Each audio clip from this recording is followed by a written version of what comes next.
Hi, this is Roger, thanks for dropping by. Fastest care collab ever, on the grounds that I've got stuff piling up and it's all got time frames that are getting very short now, so I've got lots to do today and tomorrow. So I'm not going to spend a lot of time on this. Roy Tokunaga for me is a replacement. I had one once and it did okay, and then during a winter it went down, and unfortunately under my conditions that's just something that Latouria types are prone to do. That's the reason why when I got this one I put it in a holy clay pot with larger bark. On the grounds it dries quickly, so during the winter time when I've got the cooler temperatures and the shorter days and the plant is far from happy under those conditions, it's not going to stay wet and rot the roots. Unfortunately, it didn't have terribly good roots when I got it. What there is in the bark. It's enough to just about hydrate the plant until I get some new ones, which should come with new growths any time now as the temperatures are getting better. Yeah, so but the thing is with these are warm growers. These come from places where night temperatures just don't drop down very often at all. I mean, for this to be in a real happy place, you'd be looking at 18, 19 minimum night temperature, and most people just don't grow like that. I mean, if you live in a country where that's where it happens, then fine, but I don't. I struggle to keep my winter temperatures up, battling against the cost of the heating to do that, if you see what I mean.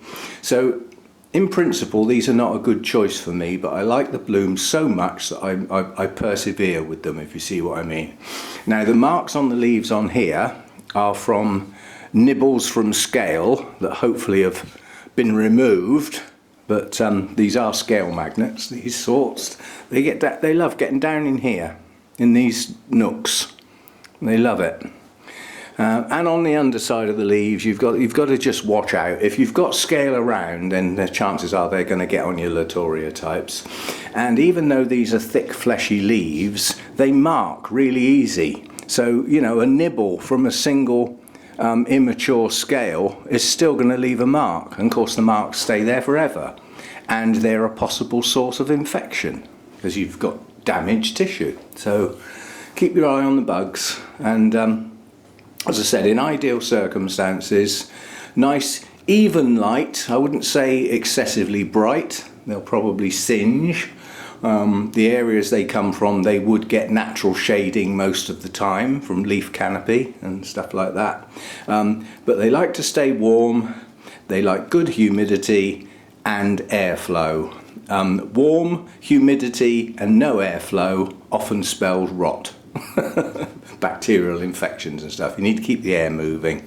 So a buoyant atmosphere on the warm side, and these are happy. So they're not very happy with me in the winter time. This one has survived the winter. It should now push on and produce some new growths. I mean, this was its last new growth. It's matured to the right size for the plant. So it's just a matter now of getting some more new growths going, or at least one, plus some new roots. And yeah, they don't do so well for me, but I mean, the one I miss more than anything that I lost was my rhodostictum, and again it's one that's on my mental list. If I'm going around a show or anything and I see a Dendrobium, Latouria type Dendrobium lurking in the corner that starts with an R, I'm going to be on it like a rash because I'd love to get that one again. Just have a thing for that one. It was the purest of white, and the shape of the blooms was stunning, and for me that's the best of the Latouria types. I mean, some people like the patterning, like on what do you call it, spectabile, the one that looks like an alien from another planet. Markings and coloration, absolutely stunning. But the purity of the rhodostictum was the one that got me.